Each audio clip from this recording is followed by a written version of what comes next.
दीपक जी, वैसे तो आप गिनाएंगे कि राजधानी लखनऊ में जो कुछ किया गया आपकी तरफ से किया गया, समीर जी कह रहे हैं कि जो कुछ किया गया हमारी तरफ से किया गया, जो कसर रह गई, कोर कसर रह गई, रविदास मेहरोत्रा जी जीतेंगे तो जो पूरा करेंगे वो बताइए। देखिए, लखनऊ वासियों का दुर्भाग्य है कि यहाँ पे लखनऊ वालों ने वोट दे करके यहाँ से प्रधानमंत्री चुनने का काम किया, यहाँ से मुख्यमंत्री रहे आदरणीय राजनाथ सिंह जी और गृह मंत्री देने का काम किया। आज की तारीख में वर्तमान में रक्षा मंत्री है वो।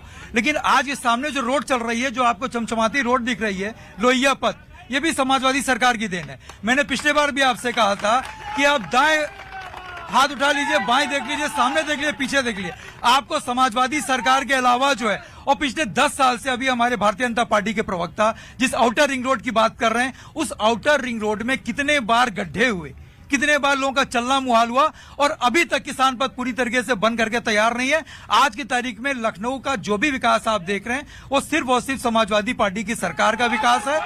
और जो हमारे आज की तारीख में समाजवादी पार्टी के प्रत्याशी हैं आदरणीय श्री रविदास मेहरोत्रा जी, वो यहाँ के जमीनी नेता हैं, यहाँ के लोगों से जुड़े हुए हैं, गली गली से वाकिफ हैं। और मैं समझता हूँ कि आदरणीय राजनाथ सिंह जी को अगर मिलना हो, उनसे अगर कोई काम हो, क्षेत्र की जनता ने उनको चुन करके भेजा है, लेकिन क्षेत्र की जनता को उनसे मिलना हो तो कहाँ जाए।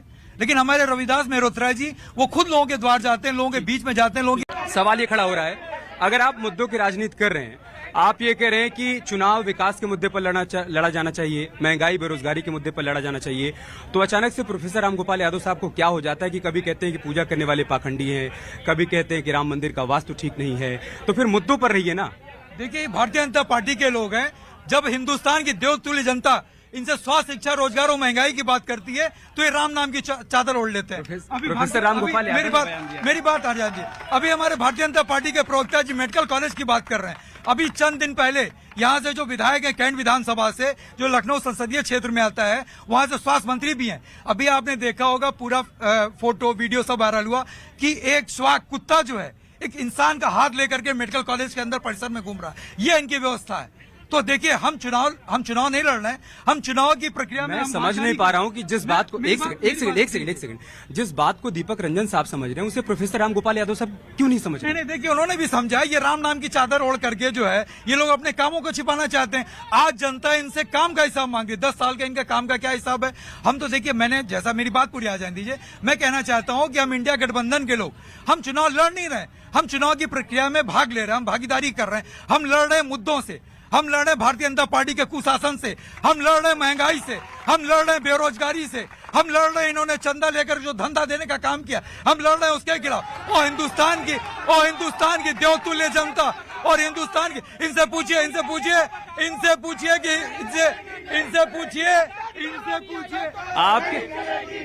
आपके अपने प्रवक्ता बोल रहे हैं नेताजी, उनको तो सुन लीजिए। हाँ जी, Megha engineering company, hub power company, बहुत सी ऐसी चीजें। अब देखिए, 4 जून के बाद जब सरकार इंडिया ब्लॉक की बनेगी तो बहुत सी चीजें निकल करके सामने। 2017 तक ना, एक सेकंड, अरे मैं आऊंगा, माइक आने दीजिए ना, ये राजनीतिक मंच नहीं है ना, माइक आने दीजिएगा, सवाल करिएगा। बन गए आप नेता, बैठ जाइए। 2017 से पहले इसी माहौल से लोग डरा करते थे। ये जो माहौल चल रहा है, जिसमें किसी को बोलने की मनाही हो, किसी को बोलने ना दिया जाए, इस तरीके से हल्ला हो, हंगामा हो, उग्रता फैला दी जाए, और ऐसा लग रहा है कि फिर से वही तस्वीर लौट कर आ रही है। मतलब ये तो डराने वाली तस्वीर है ना। आप सवाल पूछिए, जवाब सुनिए, लेकिन ये तो ठीक नहीं है। देखिए अमित जी, ये देवतुल्य जनता की सवाल, ये देवतुल्य तो नहीं लग रही है। देवतुल्य जनता के, अब आप ये लखनऊ शहर की तहजीब है। मैं सबको समझा रहा हूँ। अच्छा, आप सुन रहे हैं, जो भी उग्र हो रहा है, मैं उससे यही कह रहा हूँ ना कि शांतिपूर्वक सवाल करिए। हाँ, ठीक है, शांत हो जाए, आप लोग शांत हो जाए। अच्छा, मैं भारतीय, यहाँ से सामने से इंडिया की आवाज आ रही, सब इंडिया को चाहने वाले हैं। अगर भारतीय जनता पार्टी का प्रवक्ता भी इंडिया से मोहब्बत, चाहत दिखाए ना, नफरत क्यों दिखाए? इंडिया से मोहब्बत करते तो अभी इंडिया जिंदाबाद का नारा लगाए। अगर भारतीय जनता पार्टी के प्रवक्ता इंडिया को चाहते हैं, इंडिया को मानते हैं, इंडिया इनके दिल में बसता है, तो इन नौजवानों के साथ इंडिया जिंदाबाद का नारा लगाएंगे, इंडिया जिंदाबाद का नारा लगाएंगे, इंडिया जिंदाबाद का नारा ये लगाएंगे, इंडिया जिंदाबाद। पूछे इनसे, ये देशभक्त की बात करते हैं, इनसे कहलवाइए कि इंडिया। उधर से भी सवाल था। एक सेकेंड 1 to 1 नहीं दीपक जी, इधर इधर झूठ। एक मिनट उनका ये कहना है। एक सेकेंड दीपक जी आगे। हाँ एक सेकेंड नेताजी सांस ले लीजिए पहले तो, और आपका सवाल मैं वहाँ लेकर जाऊंगा, लेकिन धैर्य पूर्वक पूछिए, उसको शालीनता के साथ पूछिए। जी मैं ये कहना चाहूंगा, एक सेकेंड मैं बीएसपी के पास भी आऊंगा। एक सेकेंड जी। जब इन्होंने जो वादे किए 2000 नौकरी नहीं दी, देश बचाने के लिए बात कही कि देश 2 करोड़ नौकरी नहीं दी, आज देश नहीं ले कह रहा हूँ शालीनता से पूछेंगे तो गलत नहीं। देश नहीं बिकने दूंगा, देश बेच डाला। अब इन्होंने बात कही कि मंगलसूत्र बचाओ, मंगलसूत्र भाजपा से बचाना पड़ेगा।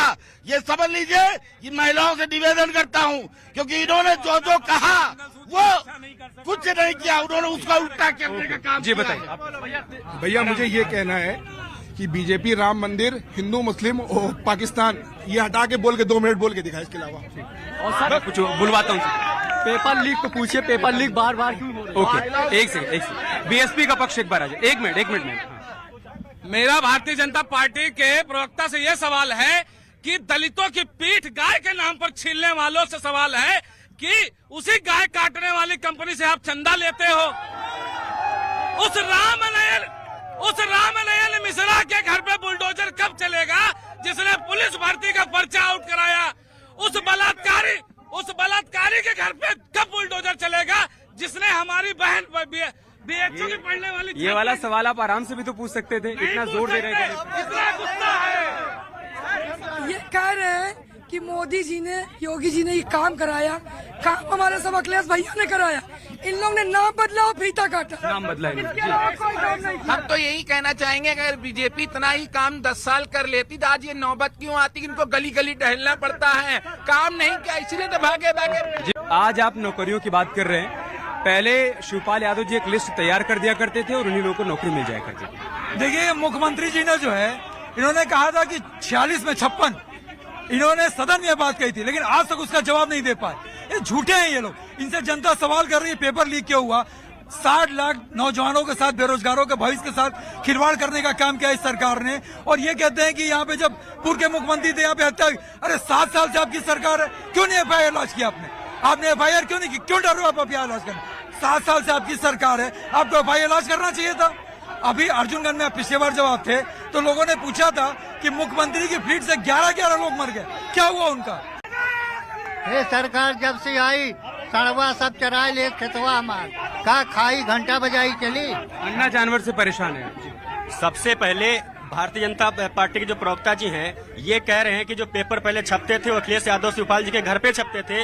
इनके पास क्या प्रूफ है कि जो पेपर छपते थे वो अखिलेश यादव शिवपाल जी के घर पे छपते थे? दूसरी बात जी बताइए। मैं पुरानी पेंशन के मुद्दे पे बात करना चाहता हूँ, आगे उस पर जवाब हम लोगों की मेन मुद्दा है पुरानी पेंशन बहाली और 8वें वेतन आयोग का गठन अभी तक नहीं हुआ है। इससे कर्मचारी और उनका परिवार पुरानी पेंशन बहाली। जी देखिए, एक तो ये एजेंडा सेट करके आए, मुझे पता है कि आप बोलेंगे तो ये चुप होंगे, बाकी कोई बोलेगा तो शोर मचाएंगे। और दूसरा, इनके सर्टिफिकेट से हमें कोई फर्क नहीं पड़ता, हम सवाल लेने आए, सर्टिफिकेट लेने नहीं आए। अहम सवाल ये है, उनका ये कहना है कि आप ये कह रहे हैं कि संविधान खतरे में है, देश खतरे में है, आरक्षण खतरे में है।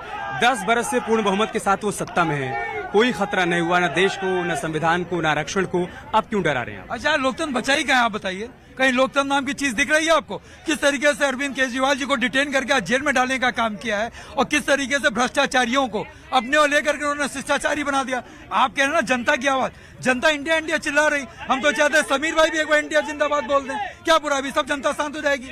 एक बार भारतीय जनता पार्टी का प्रवक्ता भी यहाँ पर इंडिया जिंदाबाद की बात हो रही। इंडिया से इतनी नफरत क्यों है इनको? हम 100 बार बोलेंगे, कोई बात, वो डॉट लगा कर बोल देंगे। मेरी बात सुनिए, मेरी बात तो सुनिए। वो इंडिया की बात ठीक है, अरे वो क्यों बोलेंगे, वो क्यों? आप भाजपा की जय बोल देंगे? नहीं बोलेंगे ना। ठीक है, मूल सवाल पर रहिए, मूल सवाल पर रहिए। क्या वाकई में आरक्षण पर भ्रम फैलाने की कोशिश की जा रही है? हम नहीं फैला रहे हैं भ्रम, इनके मोहन भागवत जी ने बहुत पहले कहा था। और आज मोहन भागवत जी को सफाई क्यों देनी पड़ रही है? मोहन भागवत जी को आरक्षण में सफाई क्यों देनी पड़ रही है? देखिए, ये वो लोग हैं जो हिंदू मुसलमान, पहले राम के नाम की इन्होंने जो है काम के नाम पे इन्होंने वोट नहीं मांगा, राम के नाम पे वोट मांगा। जब जनता ने इनको नकार दिया फिर ये हिंदू मुसलमान पे आ गए। हिंदू मुसलमान के नाम पे भी जनता ने जब इनको नकार दिया तो ये बहन बेटियों के मंगलसूत्र पे आ गए। जब मंगलसूत्र पे भी लोगों ने इनको नकार दिया तो ये इनहेरिटेंस टैक्स पे आ गए। जब इनहेरिटेंस टैक्स पे भी जनता ने इनको नकार दिया तब ये हमारे मैनिफेस्टो पे आ गए। अरे हम तो चैलेंज करते हैं, आप बहस करो ना। अपने आपके नेताजी बोल रहे हैं, सुन लीजिए। आपके नेताजी वो इशारा कर रहे हैं, अब तो शांत हो जाइए। आपके नेताजी बोल रहे हैं। ये इस चीज की गारंटी लेंगे कि ना तो किसी परिवार वाले को टिकट देंगे, ना तो किसी परिवार वाले से ये वोट मांगने जाएंगे। इस चीज की गारंटी देंगे। ये क्या परिवारवाद को इस तरीके से एनडीए में ऊपर से लेकर के नीचे तक परिवारवाद भरा पड़ा है। यहीं से राजनाथ सिंह जी जो लड़ रहे हैं, इनका बेटा विधायक है नहीं है। अनुप्रिया पटेल जी के पति जो है वो यहाँ से मंत्री हैं। अनुप्रिया पटेल जी को सांसद का टिकट मिल रहा है। संजय निषाद जी यहाँ से मंत्री हैं, उनका बेटा प्रवीण निषाद यहाँ से टिकट मांग रहा है। तो कौन सा यादव परिवार से बाहर कोई एक नाम बताइए आप। मेरे लिए पूरा उत्तर प्रदेश हमारा परिवार है और जितने भी प्रत्याशी हैं सब हमारे परिवार के प्रत्याशी हैं। सर शिक्षा, स्वास्थ्य, रोजगार पे कब बात होगी? राम और मुसलमान से कोई पर तो बात हो रही है, आप लोग सुनने को तैयार हैं। बताइए, नीट का पेपर लीक हुआ 5 तारीख को, 12 तारीख को यूपी सीओ वाला पेपर लीक हुआ, यूपी कांस्टेबल का पेपर लीक हुआ। जितने पेपर हो रहे हैं सब पेपर लीक पर आपका सर एक सर ये बताइए, बीजेपी आईटी सेल के लोगों ने बनारस में एक महिला के साथ रेप किया, उसके घर पे बिल्डोजर कब चलेगा? कठुआ के बलात्कारियों पे बिल्डोजर कब चलेगा? हाथरस के बलात्कारियों गुंडागर्दी कर रहे हो क्या? चलेगा? हाथरस के आगे आपका सवाल आगे जी बताइए। आराम से नारा क्यों लगा रहे हैं? सवाल पूछिए। सवाल है कोई या सिर्फ नारा है? आप पूछिए। अरे आप सवाल हम ये कह रहे हैं बेरोजगारी पे, रोजगार पे बात करिए, स्वास्थ्य पे बात करिए। आप सवाल पूछिए, मैं पूछता हूँ उनसे क्या है? हाँ, मैं इनसे पूछना रोजगार चाहता पर सवाल हूँ। पूछिए। रोजगार पे आप बात करिए, शिक्षा पे बात करिए, स्वास्थ्य पे बात करिए, किसानों के किसानों के हित की बात करिए। सर, मैं भारतीय जनता पार्टी के प्रवक्ता से ये पूछना चाहता हूँ कि जो 2 करोड़ रोजगार की बात की गई थी, पहली बात तो वो क्यों गया, वो कहाँ गया? और माननीय प्रधानमंत्री जी ने 500 करोड़ रुपए चंदा ले करके भारत की जनता की जान से खिलवाड़ करने का काम क्यों किया? कोविड रोजगार पर देखिए, कानून व्यवस्था पूरी तरीके से उत्तर प्रदेश में आज की तारीख में ध्वस्त हो चुकी है। वो मैं भी देख रहा हूँ, वो मैं भी देख रहा हूँ। हाँ, ये सब जो कर रहे हैं ना, ये लखनऊ की तस्वीर नहीं। आप इधर भी देख लीजिएगा दीपक जी, ईमानदारी से दोनों तरफ देख लीजिएगा। मैं ये सोचकर लखनऊ नहीं है, यहाँ पर लोग सिर्फ इंडिया जिंदाबाद, मैं ये सोचकर लखनऊ नहीं वो है। उधर अपने नेता के जिंदाबाद माफ करेंगे। कीजिएगा, मैं ये सोचकर तो लखनऊ, यहाँ के लोग अगर ऐसी बात करेंगे तो यहाँ भारतीय जनता पार्टी इधर के हों उधर के हों, जो कर रहे हैं ये लखनऊ की तरफ। बिल्कुल मैं इनको भी ठीक नहीं मानता, मैं इसको मैं ठीक नहीं मानता। इसकी निंदा करिएगा। मैं इधर के लोगों से जो कह रहे हैं इंडिया जिंदाबाद कर रहे हैं, इंडिया जिंदाबाद ये लोग बिना लगाते बुराई क्या है इसको? ठीक है, इंडिया जिंदाबाद। तो हमने लखनऊ